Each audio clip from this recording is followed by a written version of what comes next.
Welcome to the Chardon Le Fleur de Lis. Today I'm standing in front of Maison McKinnon in Montmagny, Quebec, Canada. It is the oldest building downtown, but it is the oldest known McKinnon building in North America. Yes, you see, Donald McKinnon purchased this property in 1767, and it remains as the headquarters of Clan McKinnon, or La Société Clan McKinnon de Quebec. And the great niece, Kathleen McKinnon, who owns the house, is the Clan McKinnon Commissioner for Quebec. In honor of International McKinnon Day, this is the first of many videos to share the history of how the early Scots and the French lived together. Join us in our journey. Donald McKinnon first arrived in North America in 1757 as a corporal with the 78th Regiment of Foot, or Fraser's Highlanders, a Highland regiment raised to fight the French in North America during the 7 Years' War. He fought at Louisbourg in 1758, then in Quebec at 1759, and again in 1760. After the surrender of Montreal in 1760, he, along with the regiment, were dispersed all along the St. Lawrence River into garrisons. They were there to keep the lookout in case the French returned. During this time, the soldiers lived with the French Canadians in the same homes, helping to rebuild the war-torn country and taking on civilian jobs when not doing garrison duty to relieve boredom. During this time, Donald McKinnon met his future wife, Françoise Talon, or Tanon. In 1763, after the Treaty of Paris was signed, the King of France signed over Nouvelle-France and all its citizens to the King of England. As the 7 Years of War had ended, the regiment was disbanded, and Donald McKinnon, along with over 150 other soldiers and officers, chose to remain in North America. Donald transferred to the Royal Regiment, or Royal American Regiment, or 60th Regiment of Foot, as a sergeant, and was posted in the garrison in Montreal. It was there in 1765 that he married Françoise Talon and made land transactions to prepare to return to St. Thomas, which is now Montmagny. In the marriage document, it states that Donald, who is 26 years old, is the son of August, or Hugh, McKinnon and Christine MacDonald in Kildonan, Scotland. In 1767, Donald McKinnon purchased this property. He became an aubergiste and a merchant, a tavern keeper and a merchant, or marchand. He hired other former soldiers to assist him. John MacDonald was his servant. George Stewart was his store clerk. And James McLeod sailed his golettes up and down the St. Lawrence River, schooners.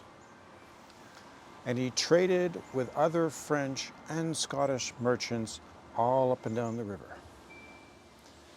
No doubt, there was even a little bit of whiskey being sold here and there. After all, it was a tavern. And what did he name his tavern? The Highlander. Makes sense.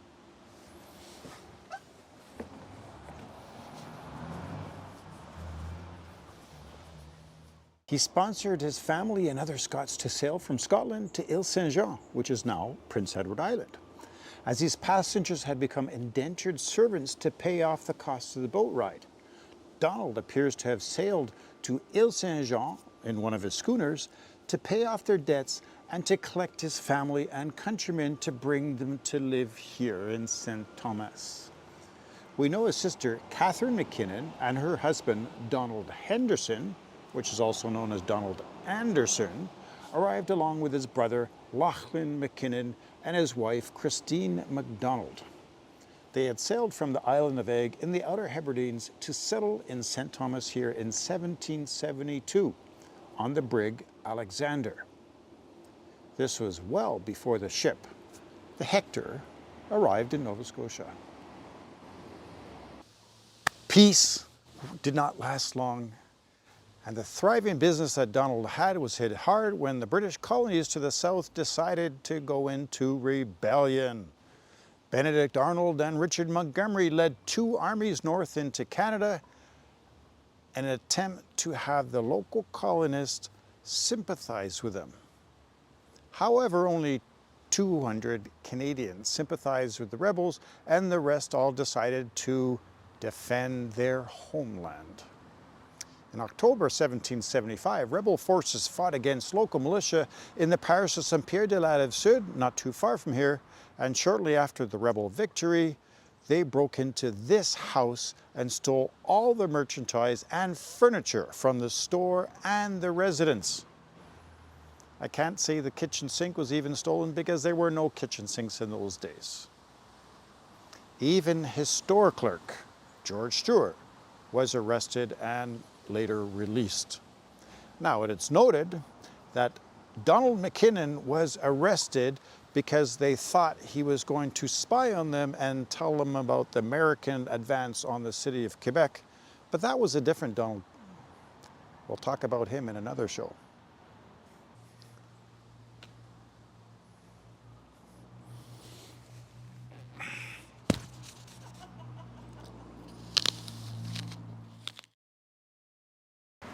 Donald and Françoise were not home when this happened, as they were away in Quebec City defending the city from the rebel army.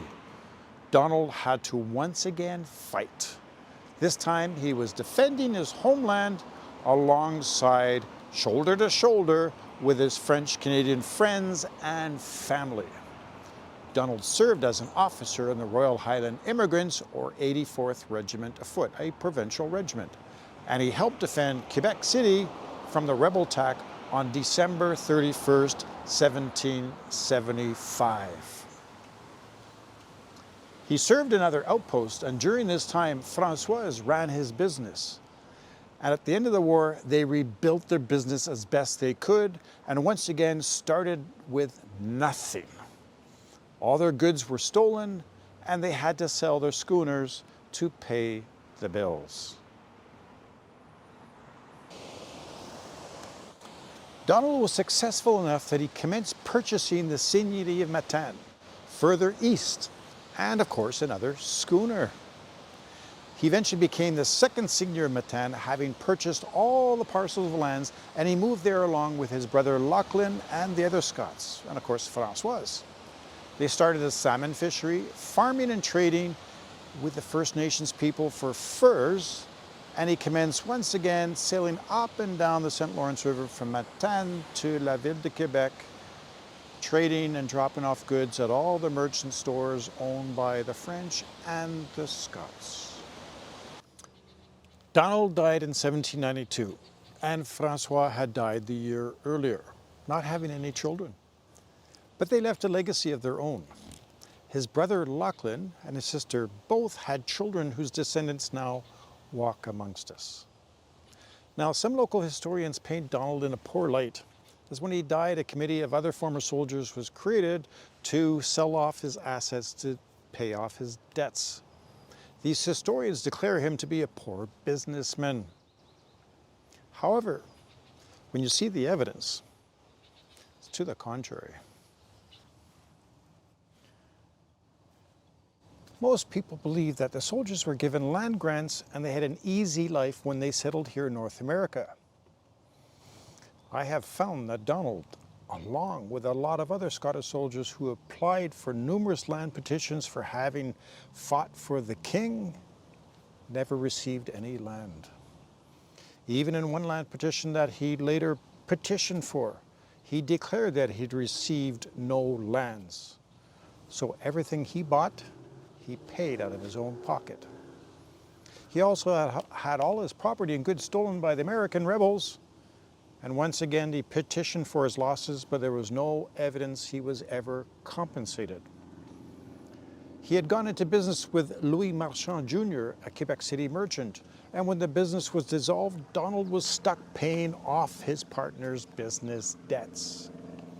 When he was trading with the First Nations people in Matane, it is recorded that he paid them in advance, but they never returned the next year with the purchased furs. Maybe their canoe tipped over en route. All I'm saying is that he purchased all the lands he owned. He created opportunities for other local citizens. He helped others build their lives. He paid the debts off for others so they could start a new life here in Canada. And he trusted others enough to give them a cash advance. Donald McKinnon did not appear to let culture, language, or religion be a dividing factor. He may not have been a very good businessman in the long run, but maybe, just maybe, he's an inspiration to the rest of us and a role model on the way we need to live our lives. Happy International McKinnon Day.